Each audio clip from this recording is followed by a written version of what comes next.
So चला तर मंडळी निघूया आपण नाईट आऊटला. नाईट आऊट म्हणजेच मुंबईकरांचं प्रिय आउटिंग, खूप आवडणारं. बिकॉज ह्या वेळेलाच मुंबईचे रस्ते असतात थोडेसे मोकळे. हा आहे सिंगम, म्हणजेच सगळ्यांना माहीत असेल, याचं इंट्रोडक्शन करायची गरज नाही. तरीही मी तुम्हाला नवीन असताना सांगते, तो माझा नवरा आहे. आणि ही चुलबुली जी माझी लेक आहे, जी अभ्यास करून थोडीशी कंटाळलेली होती आणि म्हणूनच ह्या आमच्या भाची आणि जावयांसोबत आम्ही आलो होतो नाईट आऊटला. ते खास पुण्याहून आले होते आणि त्यांना देखील नाईट आऊट करायचं होतं. सो चला म्हटलं आपण सगळेच जाऊया, नाईट आऊट करूया, थोडंसं चेंज करूया, चिल करूया.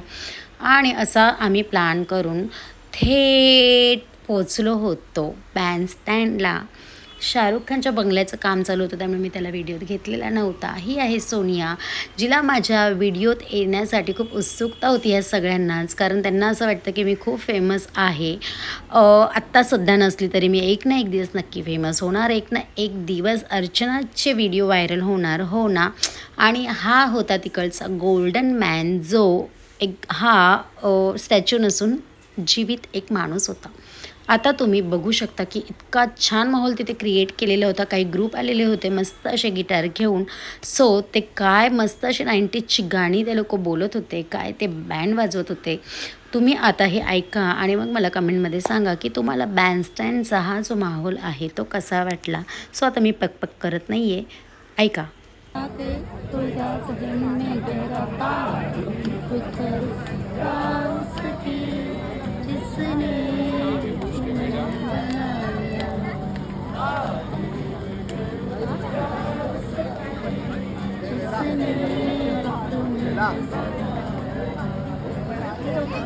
कदमों में तेरे निकले मेरा दम है, बस यही अरमान से चले खाकी कसम.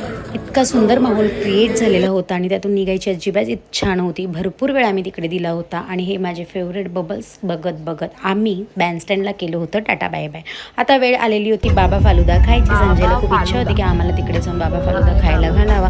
एक तासभर फिरल्यानंतर आम्हाला तो बाबा फालुदावाला भेटला होता. खूप क्रेझी अशी रात्रीच्या 2 वाजता तिकडे गर्दी होती. ऑलरेडी वातावरण एकदम थंड झालेलं होतं आणि त्यात बाबा फालुदा आम्हाला काही पूर्ण जातच नव्हता. बट आम्ही कसा बसा तो खाल्ला आणि लेट झाल्यामुळे पुढचे पॉईंट कॅन्सल करत आम्ही निघालेलो होतो घरी. So guys, bye bye.